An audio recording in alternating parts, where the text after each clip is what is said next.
shirkan oo cibaan looga dhigay shirka wada tashiga beelweynta habiye isla markaasina ay ka qayb galeen odayaal waxgarad xildhibaano ka tirsan baarlamaanka Soomaaliya iyo gudoomiyaha gobolka Banaadir ayaa maanta lagu qabtay Muqdisho. Shirkan ayaa ujeedkiisa waxa uu ahaa mid lagu taageerayo dawladda federaalka Soomaaliya, sidoo kalena waxa looga soo horjeeday go'aankii maanta ka soo baxay musharaxiinta u taagan qabashada xilka madaxtinimada Soomaaliya. Muxudiin Xasan Afrax oo kamid ah waxgaradkii kulanka ka hadlay ayaa faahfaahin ka bixiyay shirka maanta ay isugu yimaadeen beelweynta hawiye.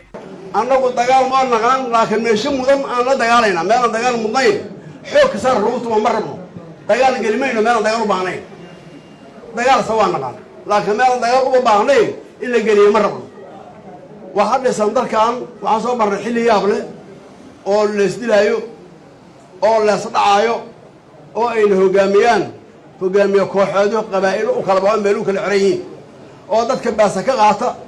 baafta kulay dadka ku fadhiisiya lacag weydiiya tigni ka jarta si baada dadka u baada oo aan loo baahnayn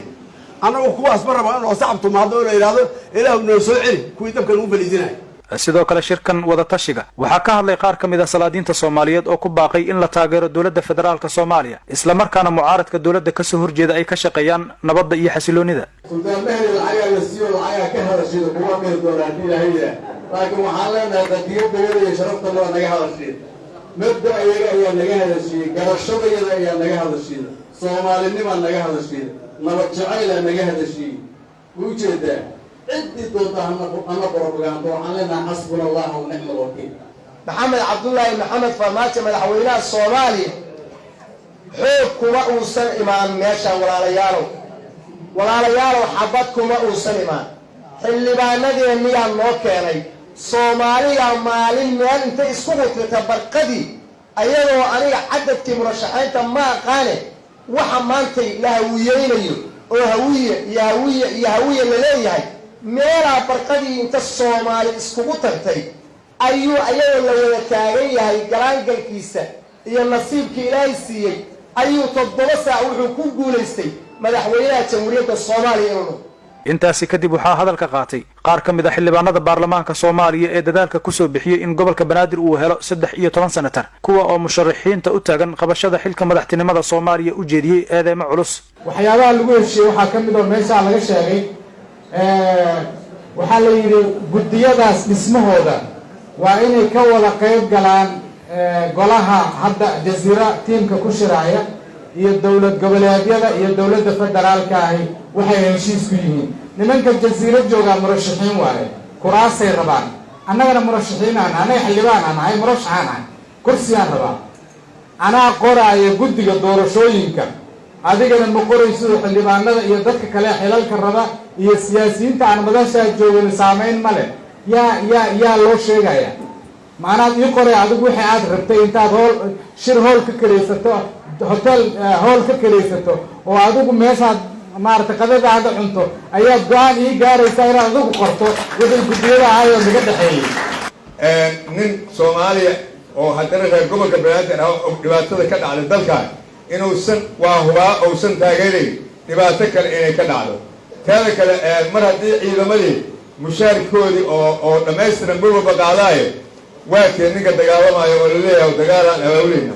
ma jiro nin dagaalamaya nin walba dantiisu haysta. Cumar Maxamuud Maxamed Cumar Finish oo soo xiray shirkan wada tashiga ayaa fariimo u muuqday hanjabaad waxa uu u diray musharaxiinta mucaaradka isagoo oo sheegay in ay gadaal ka riixayaan wadamo shisheeye oo ka soo horjeeda xasiloonida Soomaaliya. Cumar Finish ayaa ka qaybgalayaasha shirka u sheegay in haddii ay xasiloonida caqabad ku noqdaan mucaaradka ay ku qasbi doonaan in wadamadaasi laga soo diray ay u carari doonaan. ma ku dhacaan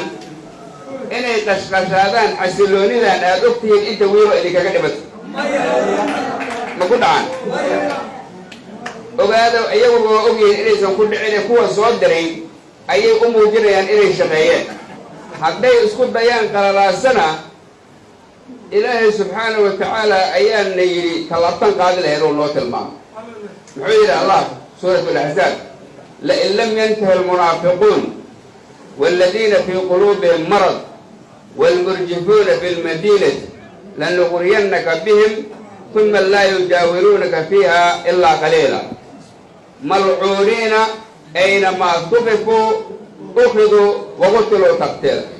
عمر مدهن قبيانا مدهن إلهي أنفسر مدهن لأن لم ينتهي المنافقون هذا يكرر من المنافقين